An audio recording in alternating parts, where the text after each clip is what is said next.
Moses in the Bible versus the Quran. The most shared prophet. What if one of the most important figures in the Bible also turned out to be one of the most important figures in the Quran? Moses in the Bible and Musa in the Quran are clearly the same man, a prophet, a leader, and the one who stands against Pharaoh. But while both scriptures honor him deeply, they do not tell his story in exactly the same way. And those differences matter. Welcome to Scripture versus Scripture, where we explore sacred texts with curiosity, clarity, and respect. This video isn't here to attack anyone's faith. It's here to help you understand the similarities, the differences, and why those differences matter.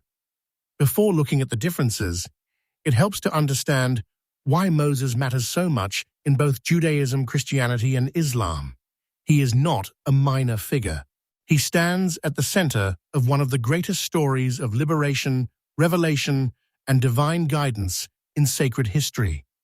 His story includes oppression, miracles, confrontation with power, law, covenant, and the struggle of a people trying to follow God. So when we compare Moses in the Bible with Musa in the Quran, we are not just comparing one prophet.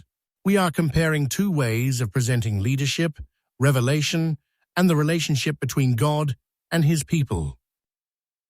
So let's begin with the Bible. In the Bible, Moses is one of the central figures of the Old Testament. His story begins under oppression, when the Israelites are suffering in Egypt under Pharaoh. As an infant, Moses is placed in a basket and saved from death, then raised in Pharaoh's household. Later, after fleeing Egypt, Moses encounters God in the burning bush. This moment changes everything. God calls him to return to Egypt and demand freedom for the Israelites. What follows is one of the great biblical dramas. Moses confronts Pharaoh, the plagues strike Egypt, and the Israelites are led out in the Exodus. Then comes one of the most defining moments in the Bible, the crossing of the sea, where God delivers his people and defeats the power that held them captive. But Moses is not only a liberator, he is also a lawgiver and covenant leader. At Mount Sinai, Moses receives divine commandments and becomes the mediator between God and Israel. This is where the biblical story gives Moses an even deeper importance. He is not only the man who leads people out of slavery, he is the man through whom God gives law, order, and covenant identity. In the Bible, Moses is often presented as a unique servant of God, a prophet with extraordinary closeness to the divine.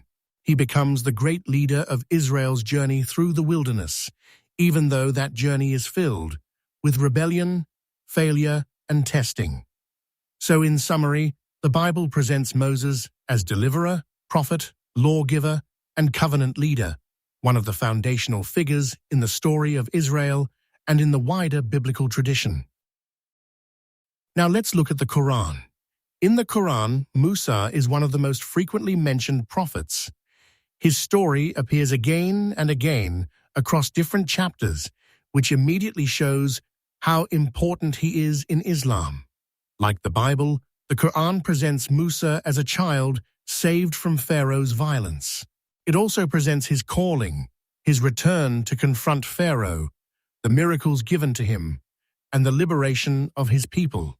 So the broad structure is familiar: oppression, divine calling, confrontation, signs, escape, and guidance. But the Quran often tells the story with a slightly different emphasis. In the Quran, Musa is strongly presented as a prophet of divine truth, standing against arrogance, tyranny, and disbelief.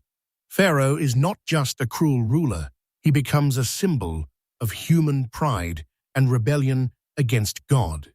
The Quran also repeatedly highlights Musa's role in calling people back to obedience, patience, and trust in God. His story becomes not only history, but also warning and lesson, Another major emphasis in the Quran is revelation. Musa is honored as one who receives scripture and speaks to God in a uniquely elevated way. He is a messenger, a leader, and a model of prophetic struggle. The Quran also gives attention to moments that underline human weakness and divine mercy, including the failures of the people around Musa and the repeated need for guidance. So, in summary, the Quran presents Musa as one of the greatest prophets, chosen by God, strengthened by signs sent against Pharaoh, and remembered as a model of revelation, struggle, and perseverance. Now let's bring the similarities and differences together. Both the Bible and the Quran honor Moses deeply. Both present him as a prophet chosen by God.